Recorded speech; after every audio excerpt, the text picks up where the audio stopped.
Hello students, आज आपण Gauss law of electrostatic शिकायचं आहे. ॲक्च्युली हा आपण 11वीमध्ये शिकलेला आहे, पण आज आपण बघणार की त्याचा खरा मिनिंग काय आहे आणि त्याचं ॲप्लिकेशन काय आहे, त्याचा आपण यूज कसा करणार आहोत इलेक्ट्रिक फील्ड इंटेन्सिटी काढण्यासाठी. सो आपण आधी गॉस लॉ काय आहे तो बघूयात एकदा.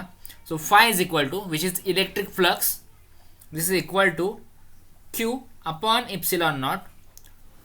क्यू हा आपला चार्ज आहे आणि इप्सिलॉन नॉट हे काय आहे तर इलेक्ट्रिक परमिटिव्हिटी आहे, त्याची व्हॅल्यू असते 8.85 इंटू 10⁻⁻12 कुलम स्क्वेअर पर न्यूटन पर metre square. Okay, this is equal to और this is given by integration of E ds where E and ds both are vectors and this is their dot product, the dot product of these two vectors.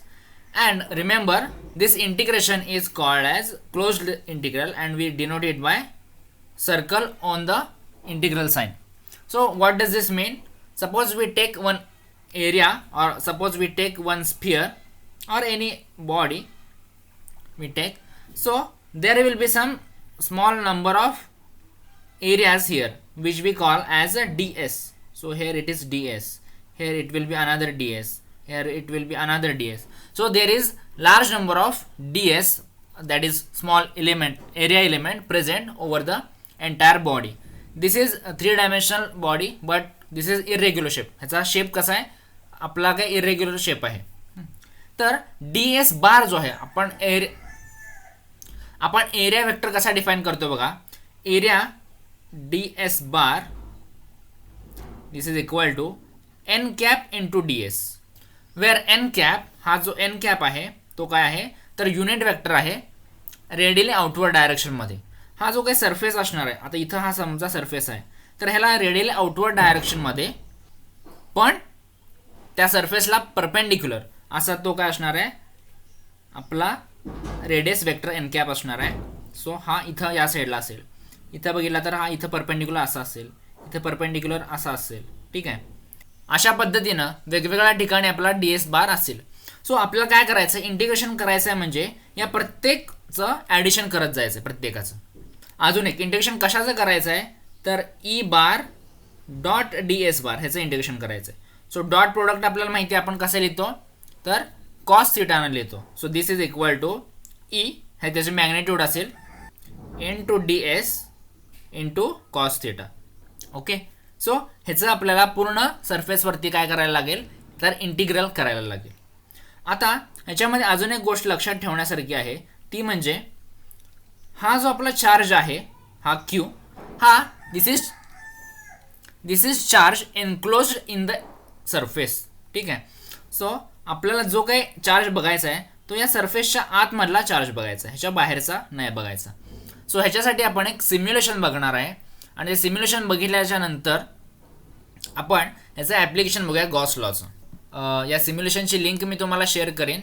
असं दिसतं ह्याच्यामध्ये म्हणजे illustration 24.1 आणि 24.2 हे आपण दोन बघणार आहे. सो आत्ता मी 24.1 उघडलेलं आहे आणि हे आता मी झूम करून दाखवतो तुम्हाला.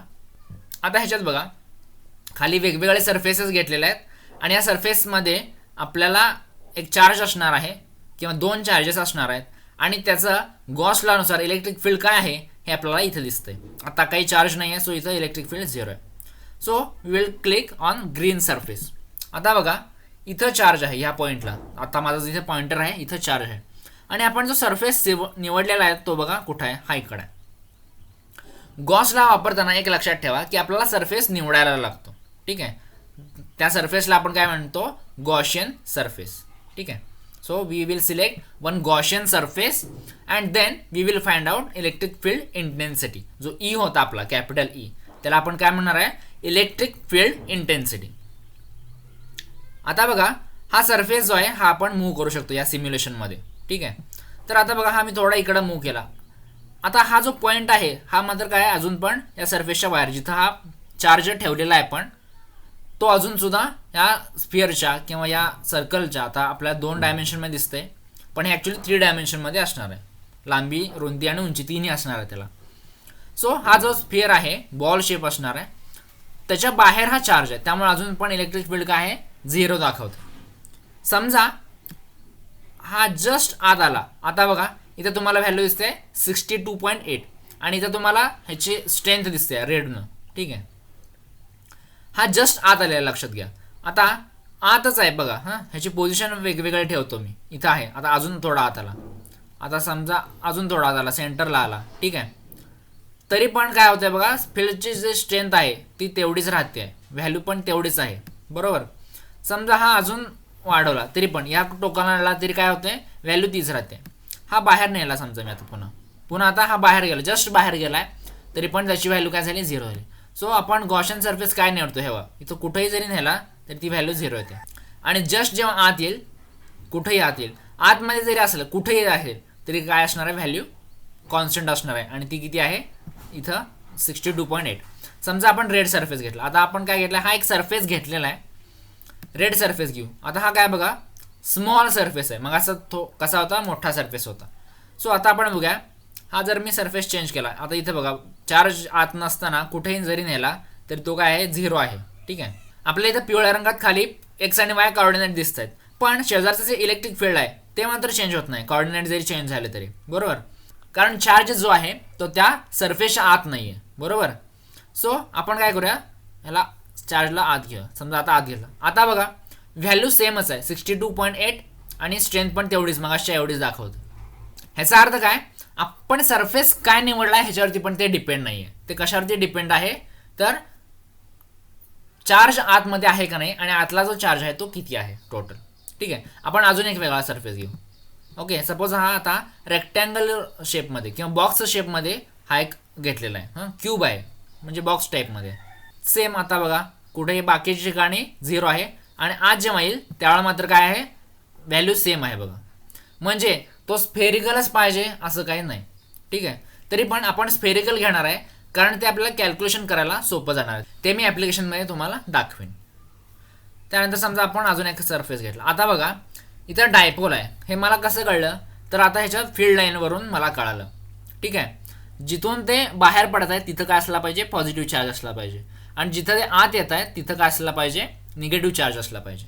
सो आता बघा हा मी बाहेर ठेवला कुठेही तरी पुन्हा काय होतंय, 0 होते. आता इथं पॉझिटिव्ह चार्ज आहे त्याला मी आत घेतो. आता बघा 62.8 ही व्हॅल्यू मला ते दाखवते. ठीक आहे, सो या स्फिअरच्या पॉईंटवरती कुठल्याही जर आपण इलेक्ट्रिक फील्ड मोजलं तर हे एवढं असलं पाहिजे अकॉर्डिंग टू गॉस लॉ. समजा आता हे मी निगेटिव्ह साईडला घेतलं तर बघा हे ब्लू लाईन दाखवत आहे आणि मगाशी कसं होतं बघा, वरच्या साईडला होतं ग्रीन आणि हे आता खालच्या साईडला ब्लू आहे, म्हणजे हा निगेटिव्ह आहे. आणि तर व्हॅल्यू बघा तुम्ही -62.8, म्हणजे दोघांची स्ट्रेंथ जी आहे ती सेम आहे, फक्त साईन जे आहे ते एकाचं प्लस आहे एकाचं मायनस आहे. आता अजून एक गंमत बघा, समजा ह्याला मी आत घेतो, दोघांना आत घेतो.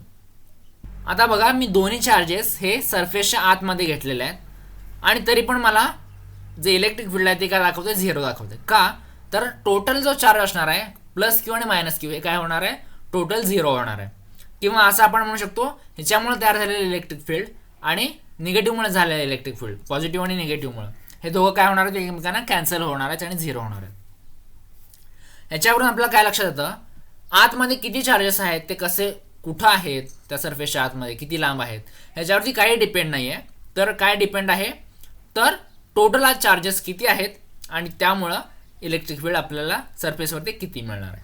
ठीक आहे, आता हे जे काही चार्जेस आहेत यांचा टोटल आपण बघितलं आणि जो सरफेस असणार आहे गॉशन सरफेस आपण ज्याला म्हणणार आहे, गॉशन सरफेस का, तर गॉसचा लॉ वापरण्यासाठी आपण जो सरफेस इमॅजिन करणार आहे त्याला आपण गॉशियन सरफेस म्हणणार आहे. हा इमॅजिनरी सरफेस आहे, हा खरा कुठं आहे असा स्फिअर वगैरे असणार नाही.